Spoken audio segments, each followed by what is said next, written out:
போன மாதம் வரைக்கும் அவ்வளோ ஜெபிச்சோம், ஒன்றும் நடக்கலை. இந்த மாதம் என்ன நடக்க போகுது? இருந்த லாசரு போய் சேர்ந்தது தான் மிச்சம் அப்படி நினைக்காதீங்க.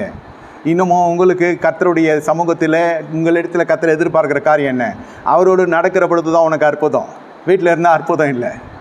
அவரோடு நடக்கணும். எங்கே நடக்கணும்? அவர் எங்கே போகிறாரோ அவர் பின்னாடி போகணும். அவர் எங்கே போகிறார்? கல்லறைக்கு போகிறார்.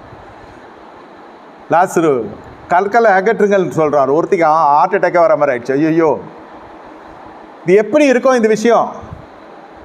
ஃபர்ஸ்ட்லேருந்து ஆரம்பிக்குது, ஆதியாமத்துலேருந்து அந்த மாதிரி ஆயிடுச்சு. இது ஆண்டவரே, நாருமே மனம் சாதாரண பலவீனமான ஜனங்க தானே. நம்ம அவ்வளோ கரெக்டாலாம் ஆண்டவர்கிட்ட பேசி அற்புதம் வாங்க தெரியாதுன்னு கர்த்தருக்கு தெரியும்.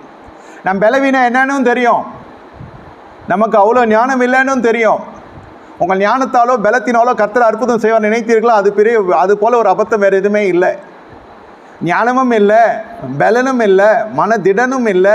இழப்பின் மத்தியில் வந்திருக்கிறவர்களுக்கு தான் கர்த்தர் அற்புதங்களை செய்கிறார், அன்று முதல் இன்று வரை.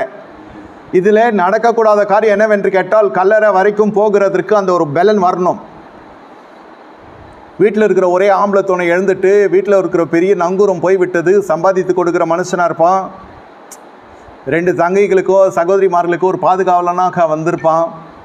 இப்போ எந்த வேலி இருக்குது வீட்டுக்கு, எந்த பாதுகாவல் இருக்குது? பெண்கள் இருக்கிற வீடாகி விட்டது, பாதுகாவல் அற்ற வீடாகிட்டு விட்டது. இயேசுவும் அவர்களோடு கூட அவ்வளோ நெருங்கி இருந்தால் தான் தவிர ஒன்று முக்கியமான விஷயத்தில் காணாமல் போய்விட்டார் இயேசு. ஐயோ, இவர் இருந்திருந்தாலும் நடக்காதேன்னு பெத்தானியா பட்டணம் முழுவதுமே சொல்லுகிறார்களே. பட்டணம் மட்டுமல்ல, உலகம் முழுவதும் அறிய போகிறது உன்னுடைய காரியத்தில் கர்த்தர் ஒரு காரியம், புதிய காரியத்தை செய்ய போகிறார், அற்புதத்தை கர்த்தர் செய்ய போகிறார். இது பூமி எங்கும் நடந்திராத அற்புதம். பூமி எங்கும் இந்த ஜாதியிடத்தை செய்யப்படாத அதிசயத்தை உன் ஜனங்கள் எல்லாருமத்தில் நான் செய்வேன். உன்னோடு கூட நான் செய்கிற காரியம் அதி பயங்கரமாக இருக்கும். இந்த மாதத்தில் சத்தியமாய் இப்படிப்பட்ட ஒரு நடை உன் வாழ்க்கையில் இருக்கும் என்றால், நான் கல்லறைக்கு போக மாட்டேன். இது பிரச்சனை கல்லறை இல்லை, நீ இயேசுவை பார்த்து போகணும். அவர் கல்லறை ஜெப உற்சாகப்படுத்துகிற தேவன் அல்ல. மனுஷனா செய்யலாம், மார்க்கங்கள் செய்யும், தேவன் செய்ய மாட்டார். பிணத்துக்கு போய் ஜெபிக்கிறவர் அல்ல இயேசு கிறிஸ்து. பிணமாக இருக்கிறவனே, சடலமாக இருந்த மனுஷனே, இப்போ சடலும் கூட சொல்ல முடியாது, நார பண்ணின சரீரத்தை நறுமணக்க செய்கிறவர் தான் தேவனாய கர்த்தர்.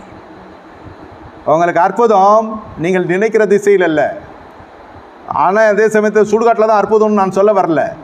சொல்லப்படுகிறது உன் நடைகளிலே இருக்கிறது உன்னுடைய விசுவாசம். அவரை பின்தொடர்ந்து 2 போகிறது. 2 பெண்களும் போகிறாங்க. எங்கு வைத்தீர்கள், வாங்க போகலாம். என்ன ஐயா நீர் வரலன்னு கோச்சிக்காமல், ஆண்டவர் மீது எதுவும் வெசனப்படாமல், பின் வாங்கி போகாமல், கதவை அடைக்காமல், ஃபோனை பிளாக் பண்ணாமல், முகத்தை அப்படி திருப்பிக்கிட்டு போகாமல், இயேசுவே